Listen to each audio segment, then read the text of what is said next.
پاکستان کو درپیش مشکلات سے نکالیں گے، ترقی کی راہ پر گامزن کریں گے۔ Army chief general Asim Munir کا اعلان۔ پاکستان منرل سمٹ سے خطاب میں سرمایہ کار دوست نظام یقینی بنانے کا عزم۔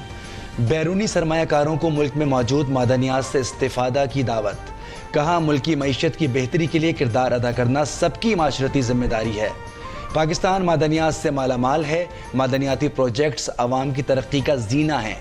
حکومت نے تمام شراکت داروں کو ایک پلیٹ فارم پر لانے کے لیے SIFC قائم کیا۔ سپہ سالار نے اپنے خطاب میں قرآنی آیات کا حوالہ دیا۔ علامہ اقبال کے شعر بھی پڑھے۔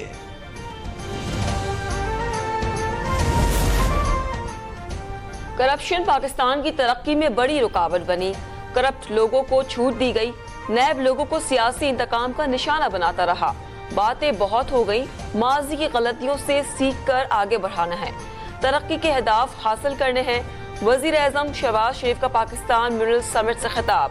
کہا زہر گھول کر معاشرے کو تقسیم کیا گیا۔ وجوہات سب جانتے ہیں، سوچنا ہوگا اس حال تک کس نے پہنچایا، قوم ان حالات میں کیسے مثبت نتائج حاصل کرے گی۔ وزیر اعظم نے بھارت سے مذاکرات کا عندیہ بھی دے دیا۔ کہا پڑوسی سنجیدگی کا مظاہرہ کریں، جنگ کوئی آپشن نہیں، پاکستان کسی کے خلاف نہیں۔ IMF شرائط غریب پر قہر بن کر ڈھانے لگی۔ حکومت نے پیٹرول 19 روپے 95 پیسے مہنگا کر دیا۔ نئی قیمت 272 روپے 95 پیسے ہو گئی۔ ڈیزل پر 19 روپے 90 پیسے بڑھا دیے گئے۔ وزیر خزانہ اسحاق ڈار نے اعلان کر دیا، کہا نئی قیمتوں کا اطلاق فوری ہوگا۔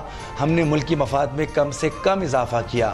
پاکستان ڈیفالٹ نہیں کرے گا۔ ہم درست معاشی سمت میں جا رہے ہیں۔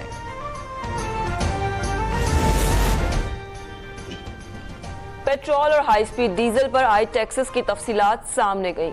دستاویز کے مطابق حکومت پیٹرول پر 71 روپے 58 پیسے فی لیٹر ٹیکس وصول کر رہی ہے۔ پیٹرول پر لیوی کی مد میں 55 روپے فی لیٹر وصول کیے جا رہے ہیں۔ OMC مارجن 6 روپے اور ڈیلر مارجن 7 روپے عائد ہے۔ IFIM مارجن 2 روپے 63 پیسے عائد۔ ڈیزل پر 61 روپے 64 پیسے ٹیکس اور 50 روپے لیوی عائد ہے۔ ڈیزل پر OMC مارجن 6 روپے، ڈیلرز مارجن 7 روپے وصول کیا جا رہا ہے۔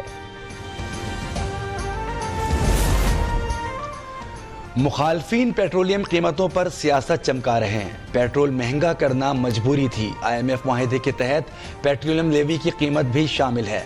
ملک کو ڈیفالٹ سے بچانے کے لیے فیصلے کیے۔ وزیر اطلاعات مریم اورنگزیب کی پریس کانفرنس۔ کہا سابق حکومت نے IMF معاہدے کی خلاف ورزی کی تھی۔ ہم معیشت میں استحکام لائیں گے۔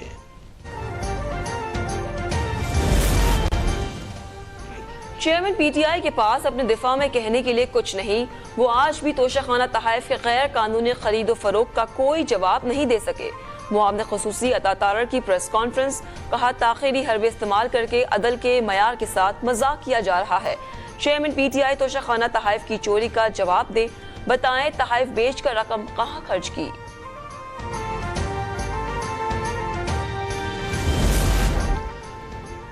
چین کے نائب وزیر اعظم ہی لی فینگ دورہ پاکستان مکمل کر کے وطن واپس روانہ۔ وفاقی وزیر منصوبہ بندی احسن اقبال نے معزز مہمان کو رخصت کیا۔ چینی نائب وزیر اعظم نے CPEC کی 10 سالہ تقریب میں شرکت کی۔ دونوں ممالک کے درمیان مختلف یادداشتوں اور معاہدوں پر دستخط بھی ہوئے۔ The burning and desecration of the Holy Quran is provocative, deeply insulting and hurtful. It is baffling how so few can hold so many hostages to their hate against Islam and Muslims. وزیر خارجہ بلاول بھٹو کی OIC کے virtual اجلاس میں شرکت۔ قرآن پاک کی بے حرمتی کے واقعات پر شدید تشویش کا اظہار کیا۔ کہا ان گھناؤنی حرکتوں پر دنیا بھر میں مذمت کی گئی، ہم ان کا خیر مقدم کرتے ہیں۔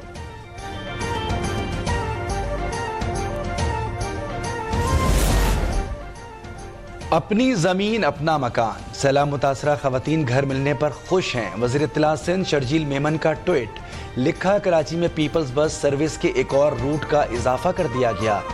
بس کھوکھرا پار سے صدر تک چلے گی۔ پریس کانفرنس میں کہا حکومت کی مدت ختم ہونے کے بعد بھی منصوبے چلتے رہیں گے۔ CPEC کے خالق آصف زرداری ہیں۔ IMF سے معاہدہ مجبوری تھی۔ ملک پر 4 سال سے مسلط شخص نے معیشت تباہ کی۔